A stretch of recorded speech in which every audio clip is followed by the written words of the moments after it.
Welcome back to the channel guys. आज हम लोग बात करेंगे यूके का प्रेजेंट कंडीशन को लेके। हम लोग देखें कि यूरोपियन जो कंट्रीज है वो एक एक करके डिफरेंट टाइप ऑफ उसमें राइट्स हो रहा है। अगर हम लोग थोड़ा सा पास्ट में जाए तो हम लोग को पता चलता है कि फ्रांस में देखें हम लोग, अगर हम लोग इटली में देखें तो इटली में भी हुआ है और प्रेजेंटली जो है यूके में हो रहा है। सारा यूरोप में एक एक कंट्री को टारगेट किया जा रहा है धीरे धीरे, और वही कंट्री के ऊपर जो राइट्स है वो आगे जाके इसमें बड़ा आकार ले रहा है, जिससे कंट्री का जो हालत है, कंट्री का जो एग्जैक्टली पीस है वो कम्प्लीटली ख़राब हो रहा है। और ये आज नहीं, ये बहुत पहले ही स्टार्ट हुआ है। अगर आप ये जो ट्रेंड है इसको ठीक से नोटिस करेंगे तो आपको देखने मिलेगा कि यूरोप में डिफरेंट कंट्रीज़ को अलग अलग टाइम में अलग अलग तरीका से टारगेट किया गया है, और कंट्री में जो राइट्स है वो स्प्रेड किया गया है। तो इसके पीछे एग्जैक्ट रीज़न क्या है, और प्रेजेंटली यूके का जो कंडीशन है इसके लिए कौन जिम्मेदार है, ऑन द अदर साइड कौन हो सकता है जो ये राइट्स स्प्रेड कर रहा है डिफरेंट कंट्रीज में। तो ये सारा क्वेश्चंस का जो आंसर है आपको इसी वीडियो में मिलेगा। पूरा वीडियो देखिए तो आपका जो व्यू है वो कम्प्लीटली क्लियर हो जाएगा।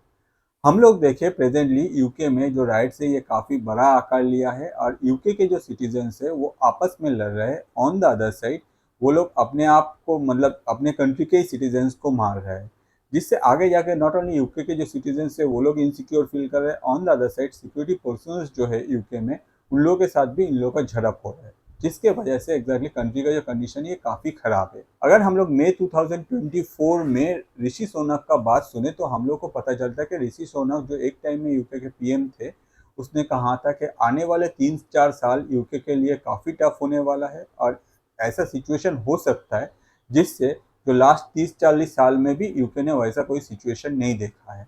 तो यही बात आगे जाकर धीरे धीरे सच हो रहा है, और प्रेजेंटली यूके का जो कंडीशन है ये काफ़ी ख़राब है। तो ये एग्जैक्टली हुआ क्या था और इसके पीछे एग्जैक्ट रीजन क्या है। प्रेजेंटली जो राइट्स इतना ज़्यादा फैल गया है इसके पीछे जिम्मेदार अगर कोई है तो वो है इंटरनेट। इंटरनेट को यूज़ करके डिफरेंट जो इंफॉर्मेशन है, जो कि इंफॉर्मेशन जेन्युइन नहीं है, वो सारा इंफॉर्मेशन को फैलाया गया है, और जिसके भरोसे ये जो राइट्स है ये और ज़्यादा स्प्रेड किया है। तो इसमें यूके गवर्नमेंट का भी जिम्मेदारी है कि अगर यूके गवर्नमेंट चाहता तो हो सकता है कि इस लेवल पे ये राइट्स देखने को नहीं मिलता। On the other side UK government इसमें परफॉर्म करने में थोड़ा सा लेट हो गया, जिसके वजह से ये जो प्रॉब्लम है ये और भी ज़्यादा अराइज कर दिया। अगर हम लोग पास्ट में जाके देखें तो यूके के साउथ पोल में कुछ दिन पहले ही आपको याद होगा एक इंसिडेंट हुआ था, जिसमें एक 17 ईयर ओल्ड जो बॉय है वो जाके, जो चिल्ड्रंस है उन लोगों का एक डांस क्लास चल रहा था, बच्चे लोग मतलब 3 साल 5 साल इस उम्र के जो बच्चे हैं वो लोग एक डांस क्लास में थे, और वहाँ वो लोग टेलर स्विफ्ट के गाने में प्रैक्टिस कर रहे थे। At that point of time एक 17 साल का टीनेजर्स वहाँ गया अपने हाथ में नाइफ लेके, और वो अचानक से वो बच्चे लोगों के ऊपर अटैक करना स्टार्ट कर दिया, जिसके वजह से 3 जन का डेथ हो गया है। और आगे जाके ये जो मतलब अटैक किया था, ये जो टीनेजर्स था इनको पकड़ा गया। इसके बाद यूके गवर्नमेंट की तरफ से ये टीनेजर्स का जो आइडेंटिटी है ये कम्प्लीटली मतलब बोला नहीं गया कि ये कौन है। मतलब अगर चाहता था यूके गवर्नमेंट उस टाइम में अपने तरफ से डिस्क्लोज कर सकता था कि भाई हम लोग जिसको पकड़े, जो ये काम किया है, ऐसा घिनौनी काम यूके में किया है, तो वो एग्जैक्टली ये है, जो कि उसका जो डिटेल्स है, जो भी डिटेल्स था वो कम्प्लीटली प्रोवाइड कर सकता है पब्लिकली। मगर यूके गवर्नमेंट ने उस टाइम में कोई भी इंफॉर्मेशन पब्लिक नहीं किया, जिसके वजह से इंटरनेट नहीं रुका था, और इंटरनेट में different other type of communities, different type of peoples अपने तरफ से डिफरेंट टाइप ऑफ न्यूज़ जो है वो स्प्रेड करना स्टार्ट किया। कोई बोला ये जो लड़का था ये मुस्लिम था, कोई बोला ये जो लड़का था ये संकी था, कोई बोला कि भाई ये जो लड़का था ये डिफरेंट कंट्रीज से आया था, कोई बोला कि भाई ये नॉन वाइट पीपल था, और वो लोग चाहते नहीं कि यूके में शांति रहे, इसलिए यूके के बच्चे को ऊपर ऐसे अटैक किया। तो डिफरेंट टाइप ऑफ जो न्यूज़ था वो स्प्रेड करने लगा, जिसमें बहुत सारा कुछ इफेक्टेड हुआ। एक है भाई सोशल लाइफ यूके का, दूसरा है जो कम्युनिटीज़ है वो लोग, तीसरा है जो रिलीजियन बेस्ड कम्युनिटीज़ है वो लोग, साथ ही साथ जो यूके के बाहर रहते थे, मतलब जो नॉन वाइट थे, जो लोग यूके में जाने के रहने लगे, साथ ही साथ जो वाइट स्किन पीपल है वो लोग। तो ये सब को लेके डिफरेंट अदर कम्युनिटीज जो है वो कम्प्लीटली एक्टिव हो गया धीरे धीरे। जब ये बात और भी स्प्रेड होने लगा तो सबने अपने तरफ से और भी एक्टिव होना स्टार्ट किया, और जिसके वजह से डिफरेंट अदर कम्युनिटीज़ के बीच में झड़प स्टार्ट हो गई। जो नॉन वाइट पीपल थे वो लोगों के साथ जो वाइट पीपल है उन लोगों का झड़प स्टार्ट हो गया, क्योंकि यूके में बहुत सारा जो वाइट पीपल्स है उन लोगों का आज भी मानना है कि भाई यूके के बाहर से जो आते हैं उन लोगों को हम लोग यूके में रहने नहीं देंगे। ऑन द अदर साइड वो लोग चाहते थे कि भाई जो भी बाहर से आए, जो नॉन वाइट पीपल है उन लोगों को यूके से बाहर कर दो। प्रेजेंटली अगर हम लोग देखें यूके का जो वाइट पीपल है उन लोगों का मतलब बर्थ रेट है वो काफ़ी घट गया। हो सकता है कि इन फ्यूचर में आके इन लोगों का एक टाइम में अगर इन लोग का बर्थ रेट बढ़ता नहीं है तो एक टाइम में यूके में जो नॉन वाइट पीपल है उन लोग का जो काउंट है वो सबसे ज़्यादा होगा और वो लोग ही आगे जाके देश को चलाए। ये पॉसिबिलिटीज़ है, ऐसा नहीं है अगर बर्थ रेट बढ़ जाता है तो ऐसा नहीं होगा। ऑन द अदर साइड अगर देखें डिफरेंट रिलीजन को बेस करके जो टेररिस्ट अटैक है उसको बेस करके भी न्यूज़ फैलाया गया जिसके वजह से डिफरेंट रिलीजन के बीच में भी झड़प स्टार्ट हुआ और ये सारा कुछ जब बहुत ज़्यादा स्प्रेड कर दिया उस टाइम में यूके गवर्नमेंट ने अपने तरफ से इसको कंट्रोल करने का कोशिश किया मगर बात जो था वो हाथ से निकल गया था जिसके वजह से यूके का जो प्रेजेंट कंडीशन हम लोग को देखने को मिला है वही मेन रीज़न है। On the other side UK government का कहना है कि ये जो फेक न्यूज़ जो इंटरनेट में स्प्रेड किया गया है ये फेक न्यूज़ स्प्रेड किया गया है यूके में धीरे धीरे रशिया की तरफ से। रशिया ने अपने तरफ से एक्स हैंडल जो कि मतलब पहले ट्विटर हुआ करता था उसको यूज़ किया क्योंकि अगर हम लोग देखें एक्स हैंडल में आप कुछ भी बोल सकते हो मतलब इसमें एक वार्निंग आता है मगर वो जो है आप पूरा इग्नोर कर सकते हो। एलन मस्क ने छोड़ के रखा है भाई डेमोक्रेटिक है तो भाई कोई भी जिसका मन में जो भी है वो बोल सकता है। तो ऐसा जो खुली छूट है इसके वजह से एक्स हैंडल को यूज़ किया गया रशिया की तरफ से और वो लोग different type of fake news जो है वो धीरे धीरे यूके में इंजेक्ट करने लगा जिसके वजह से यूके में अदालत जो कम्युनिटीज़ है वो लोग अपने तरफ से ये सारा स्टेप लिया और आगे जाके यूके का ये कंडीशन हो गया। अगर हम लोग जैसे मैंने आपको कहा कि ऋषि सोनक का बात सुने तो ऋषि सोनक को शायद इस तरह का जो एक्टिविटी है उस रिलेटेड कुछ इन्फॉर्मेशन एज वो पीएम थे उसको कुछ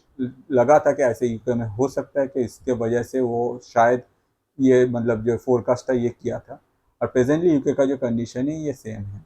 आज भी यूके के सारे जो सिटीजन हैं उन लोगों के मन में डर है कि कभी भी कहीं राइट्स हो सकता है जिसमें कभी भी किसी को अटैक किया जा सकता है और जो कि एक काफ़ी ख़राब चीज़ है। ऑन द अदर साइड अगर हम लोग ये टीनेजर्स को देखें जो अटैक किया था उसका नाम था एलेक्स रुडाकोबामा जो कि 10 साल से यूके में रह रहा है। ऑन द अदर साइड उसका अगर स्कूलिंग देखे उसका मतलब लास्ट 10 साल से अगर कोई यूके में रहे तो उसका स्कूलिंग ये सब कुछ वो यूके में ही हुआ है। कहाँ जा रहे हैं इसका एक मेंटल प्रॉब्लम था जिसके वजह से ये सारा जो प्रॉब्लम है ये इस लेवल पे आके उसको अटैक किया और वो आगे जाके ये सब बच्चों का अटैक किया जो कि एक बहुत ही ख़राब चीज़ है। यूके ने कभी इस तरह का इंसिडेंट नहीं होता जिसके वजह से यूके का जो पब्लिक था वो काफ़ी एक्टिव था कि अगर कौन ये कर रहा है और इसके पीछे जो भी पावर है या फिर जो भी अथॉरिटी है उन लोगों को मतलब आगे निकाल के लाना चाहिए था। तो यूके गवर्नमेंट अगर फर्स्ट स्टेप में ही ये जो लड़का था इसका जो आइडेंटिटी है उसको डिस्क्लोज कर देता था ऑन द अदर साइड कौन ये क्या इसके पीछे एग्जैक्ट रीज़न क्या है ये सब बोल देता तो ये जो फेक न्यूज़ है ये स्प्रेड हो नहीं सकता था। On the other side UK government presently बोल रहा है कि रशिया इसके पीछे है मगर रशिया ने है या नहीं इसका कोई मतलब एग्जैक्ट कोई ऑथेंटिकेशन नहीं है। हो सकता है कि रशिया के तरफ से किया गया हो सकता है कि रशिया की तरफ से किया भी नहीं गया। ऑन द अदर साइड अगर हम लोग लार्जर स्केल में देखें पूरा यूरोप में एक एक कंट्री एक एक करके बार बार ये राइट्स जो है उसका फेस कर रहे हैं और डिफरेंट टाइम में डिफरेंट लोकेशन में ये इशू क्रिएट हो रहा है जो कि डिफरेंट इशू क्रिएट किया जा रहा है और वही इशू को लेके आगे जो है ये राइट्स जो है इतना ह्यूज अमाउंट में जो सिटीजन्स है कंट्री का उसको इफेक्ट कर रहा है जो कि एक अच्छी बात नहीं है। तो होपफुली इस बार यूके इससे कुछ सबक लेगा और आगे जाके ऐसा मतलब आगे जाके अपने तरफ से अपने जो सिक्योरिटी सिस्टम है या फिर अपना ऐसा जो मूवमेंट है ये सब में और भी ध्यान देगा और यूके में ये राइट्स हम लोग को आगे देखने को नहीं मिलेगा क्योंकि हम लोग क्या है हम लोग देखते हैं कि दुनिया के डिफरेंट कंट्री से बहुत सारे जो मतलब जिन लोगों के पास ज़्यादा पैसे है वो लोग दूसरा कंट्री में जाकर रहने लगते हैं। इसमें यूके में भी बहुत कोई जाते थे। इनिशियल एक टाइम था जब हर कोई जाता था चाहता था कि भाई हम लोग लंदन में जाके रहे और जिन लोगों के पास पैसा था वो लोग लंदन में जाते थे वहाँ पढ़ते थे और वहाँ रहते भी थे। प्रेजेंटली ये सिचुएशन कम्प्लीटली चेंज हो गया। जो यूके के भी मतलब बिलियनियर है वो लोग अपने तरफ से जो है अब यूके को छोड़ रहा है और वो लोग अदर कंट्रीज में मूव कर रहे हैं। इस रिलेटेड भी एक वीडियो मैं चैनल पे बना के रखा हूँ। अगर आप चाहे तो ये वीडियो देख सकते हैं मेरा YouTube channel that is Atanu Paul ATANU space PAUL में जाके वहाँ आप ये चैनल का अगर आपको अच्छा लगता है तो आप सब्सक्राइब कर सकते हैं और अगर ऐसे इंटरेस्टिंग टॉपिक में आपका इंटरेस्ट है तो मैं रिक्वेस्ट करूँगा जो वीडियो आपको सबसे अच्छा लगता है वो आप अपने जो स्पेशल पर्सन है उनके साथ शेयर कीजिए क्योंकि उससे क्या होता है आपको क्या देखना अच्छा लगता है ये जो थॉट है उन तक शेयर होता है। साथ ही साथ हम लोग जैसे जो क्रिएटर है हम लोग का जो रोजी रोटी है वो चलता रहता है। आज इस वीडियो में इतना ही। नेक्स्ट वीडियो लेकर मैं फिर से हाजिर हो जाऊंगा।